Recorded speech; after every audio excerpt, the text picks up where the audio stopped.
Eat me. Drink me. Wow, acting. I mean, I'd cast us in a movie. Of course. Anyway, hi, welcome to Steph and Anja's Media Review, where we review literally anything. Today we are covering American McGee's Alice, Yeah, which is a video game. and a fan request. Yes. So if you're listening, thank you. And just as a little plug, if you would like to request really anything, pop it in the comment or, message us, I guess. I Yeah. don't know, however you want to reach us, and let us know what you'd like us to do, because Yeah, chances are we'll do it. we will. We love fan requests because it broadens our, like, I don't know, our scope of things we've seen Yes, and watched and played and listened to and stuff. So it's really cool. totally. I feel Yeah. like we are very, I feel like we're often very aligned with the things that we like. So, Yeah, yes, anything that's slightly out of that, we're like, oh, that could be interesting. exactly. And today, Yes. that So, is American McGee's Alice. So mhm. I think we need to start with what is it because we don't know. Yeah, I Yeah. mean, neither of us had really any experience with this going into it. So come along with us as we take you through essentially what it is. Yeah. So it's also known as just Alice. I mean, Mm-hmm. it's kind of obvious, but you know, what I didn't know, American McGee is a guy. It's not like a production company or something. Yeah, Actually yeah. a game Interesting developer. name. And yeah, that was interesting to find out. So American Yes. McGee's Alice is the game is Alice and it's from this dude called American McGee. Yes, and Yeah. it's a video game that was released in the year 2000. So this game is as old as I am and older than Anya. Um, Mm-hmm. and Wikipedia describes it as a third-person action adventure video game. The production studio that developed it was Rogue Entertainment, and was published by Electronic Arts, also known as EA. Yeah. Um, the plot itself, basically, I mean, you would have guessed, it is kind of a play on Alice in Wonderland, which, if you're familiar with that body of work, which I'm sure most people are, would have been able to guess from the little intro we just did. Surely. But essentially, this game takes place in the late 1800s. Um, you play as Alice, and she kind of starts off dreaming of Wonderland before she's woken by a house fire, where her parents are sadly and tragically killed, and she's left with some pretty severe psychological damage. Because of her kind of dreams about Wonderland and her belief in what that is, she is actually sent to an asylum. Tragic. Very. And she kind of mentally retreats into herself, into Wonderland, which is kind of distorted by her experiences and I guess also her mental state as well. Mm. And you kind of play through, your average Alice journey through Wonderland. You meet, you kind of follow the White Rabbit. You meet the Queen of Hearts, Cheshire Cat, all our favorite characters. All wrapped up in a really a really interesting art style. I think it's stylistically, I don't really even know how to describe it. It's dark, but it's kind of fantastical in a way. I don't know if you Yeah. saw kind of any of like what the game looks like, but Mm. I was very intrigued by it. And there's a whole thing about like, you know, her that it kind of ends with her repairing her mind is kind of the journey. Yeah. And it kind of ends, spoiler alert, kind of ends with her kind of in a better mental space, and she ends up leaving the asylum. So yeah, that's a little breakdown of the plot. I mean, I feel like most people know Alice in Wonderland, obviously being such a classical work. Mm. It's pretty familiar to most people, but I think it's a really interesting take on it. Yeah, I like the darker side of it for sure. Yeah, and I think it's really interesting too because I was reading that the American McGee didn't want it to be dark as in like, oh, there's death and we're going to kill people and all that Yeah. kind of thing. Like it is very much like a dark in a fantastical kind of way where it is all about Alice as a person, from what I can tell. So I personally found that quite interesting. It shows a really like strong understanding of like just storytelling in general. I think a lot of times, or under different developers, it may have just skewed more towards like being like you're in Wonderland and you're dark and you're killing all these characters that everyone knows and loves. Like I feel like it could have easily become that. So it's really interesting that it didn't. Yeah, I'd agree. I'd actually like to talk about the Yeah. gameplay a little bit, which I found Yes. interesting. Because what I read up was like the controls were like a third person shooter game, which is very interesting. Yeah. So for like the likes of Fortnite and stuff like that, interesting Mm-hmm. controls. There was 4 difficulty modes: easy, medium, hard, and nightmare. Which apparently nightmare is so difficult. Love to hear it. There was 2 health bars, the sanity health bar and the will health bar. So they're pretty intricate like thing to add. A lot of games have Yeah. 1 health bar. This one had 2. Then there was like power up items that lasted for a short amount of time. So that was pretty cool to hear about too. And also, the Cheshire Cat could have been summoned for clues for Yes. puzzles, which I thought was really cool. Yeah, yeah. I think that is really cool. Although I think originally it was like you could also summon it to be in battle as well, which is what I read. I'm like, that's kind of cool as it's like you have kind of like an enemy stand or something. But it was obviously removed from the final product. Yeah. Although I think a lot of people have seen like the beta version of what this would look like, which is quite cool.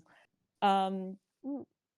I think also I wanted to mention as well just some of the more technical kinds of parts of the gameplay as well. Yeah. So I guess they used a thing called the Tiki model system, which I couldn't really see much about, but my understanding is that it's kind of like it's obviously how each of the models are able to move around and play in the environment. So it's kind of like it has a thing called the Babel dialogue system, which is like what gives like the lip syncing of audio with character animations. It had a dynamic music system, scriptable camera particle system, and extended shader support, which I found like that's pretty technical, to be honest, for like a 2000 video game. Yeah. Um, which I was like, that's quite interesting. Yeah. A little fun fact is the game's box art was altered after it released. Hmm. It shows Alice holding a different weapon than the original one, and they reduced the skeletal design of the Cheshire Cat after EA received some complaints about it, That's which I fair. found to be quite interesting. It's fair enough. Because obviously, as we kind of discussed already, like Alice in Wonderland is such a household name, I think in part because of the Disney movie. And so people often see it as more of a childish, exciting adventure. And obviously, the original book is like very skewed towards children as well. So understandable that like parents may have seen it and been like, oh, this is based on Alice in Wonderland, and then been like, why does it look like that? Yeah, exactly. I wanted to So yeah. yeah, I wanted to touch on the development of the game as well because I Yeah. found it really interesting. I read up from one of the many websites I browsed before researching this, where McGee said he heard the lyric, literally one word, wonder, in the song Trip Like I Do by Crystal Method, Mm-hmm. which reminded him of Wonderland, and it inspired him to create a dark reimagining of Alice. And imagine if he never had listened to that song at that moment, That's true. he would have never thought of the idea and would have never made the game. That is so true. Butterfly effect, just saying. Literally. But also on that, I was Yeah. gonna say as well, that McGee was bored of making space games, so that's why like so much effort was put into this game. The game cost over $3 million US to make, and it took a year and a half to create. Damn. Yeah. pretty hefty. I guess on. Oh, sorry. No, you go. I was just going to say, just kind of circling us back to the plot. I also saw that McGee had a few different routes that he considered going before landing on the final plot. One of which was more modern day Alice actually murdering her stepfather, who was very abusive,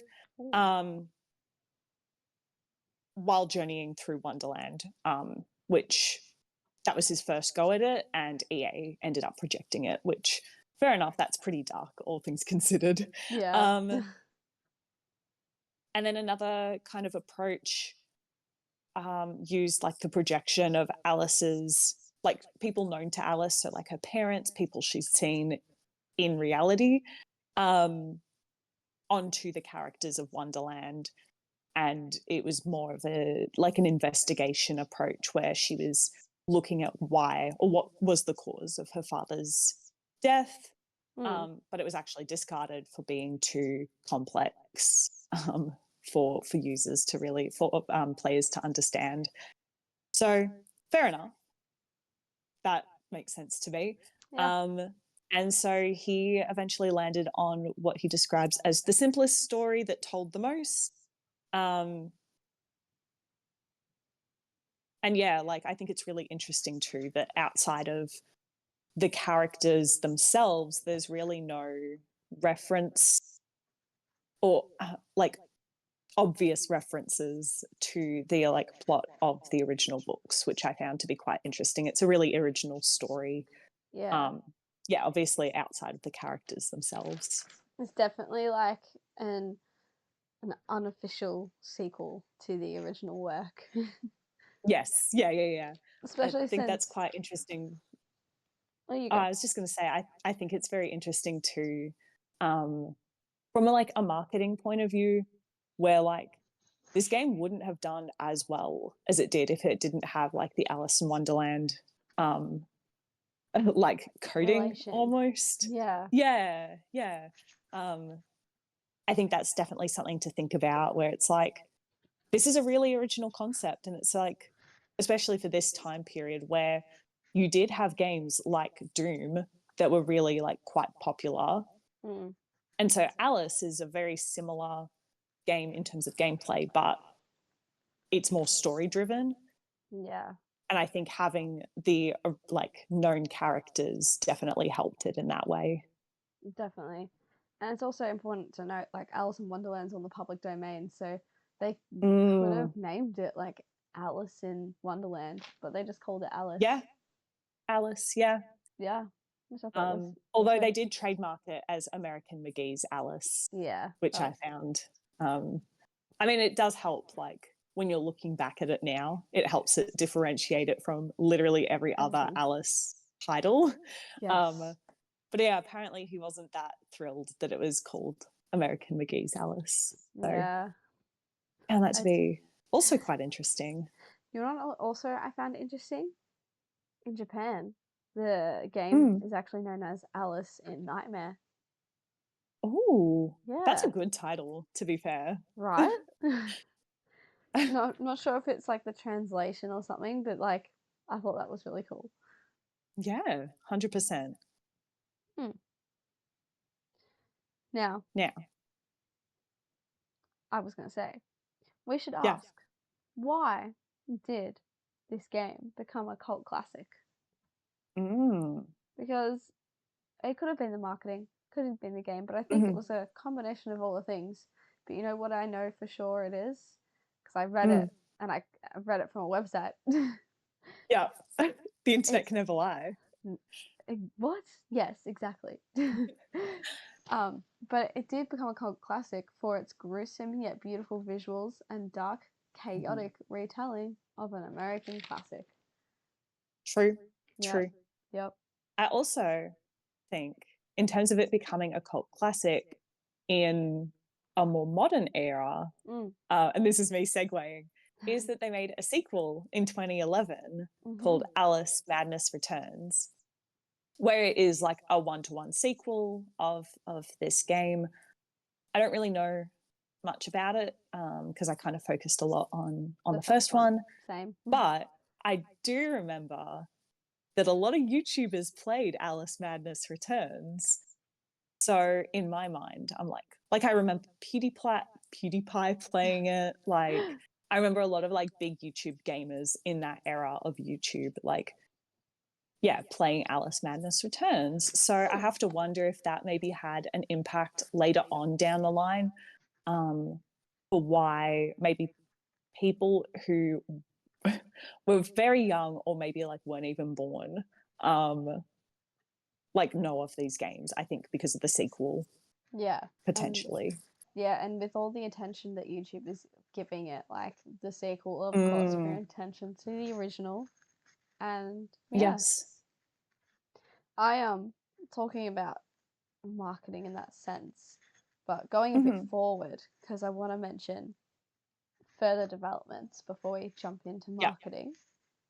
Was they were trying to get a third game made, Yes. and EA said no. But in 2022, they also announced a TV show development, but I Mm. don't know where that's at. Yeah, because I know that they were talking about like a Wes Craven directed movie Yeah, that never ended up happening as well. So we'll see. We'll see if this TV show goes ahead. it's gonna have to be a watch this space for those ones. Yes, yeah, we'll keep you posted, dear listeners. Oh, sorry, there was a fact I missed before we go Mm, into marketing, but it was EA's first M-rated game. damn. Mm, Yeah, I guess it is. Yeah. yeah, which I thought that was interesting. Yeah.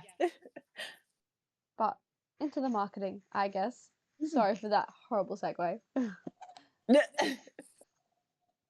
Um, so I didn't find much on marketing for the first game. Mm, There was a trailer, and there was probably EA, probably posters and all the classic marketing you would have found in game yeah. shops and all of that. But I honestly couldn't find much. But I found a lot of interest in the second game, Yes. which Yeah. made people talk about the first game again. So I think that's where a lot Mm, of the marketing, especially for like not the first generation of players, but the second generation of players for this game, would have it would have been boosted immensely. yes. Yeah. Mm. But Yeah, I was going to say I had a very similar experience with like research. I'd mm, assume also as the game was releasing, I'm sure that it was very much like a word of mouth type thing where like someone may have bought it and played it and then spoken to someone else who they knew also played games and was like, oh, if you liked this game, then you'll like Alice. And then yeah, that cycle kind of continues, which you see a lot, I think, in the early 2000s when it comes to video games, yeah, unless same it's with like a big brand yeah. already. Yeah, word of mouth definitely plays a huge part in, I guess, the quote unquote marketing of it. That's fair. It's true. I gotta say, there was some drama with the second game. Ooh, And drama. I think we should talk about it. That Yes. also kind of relates to marketing. I know it's the second game, but Yeah. still marketing. So, the second game, Alice Madness Returns, EA was promoting the game as this really dark and brutal game. And Mm-hmm. this became a problem for McGee because he was like, it's not this kind of game. You're excluding so many fans with these trailers.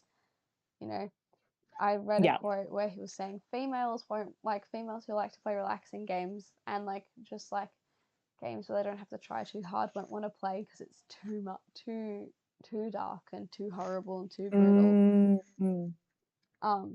But EA just wanted to have a horror game even though that Yeah. wasn't what the game was.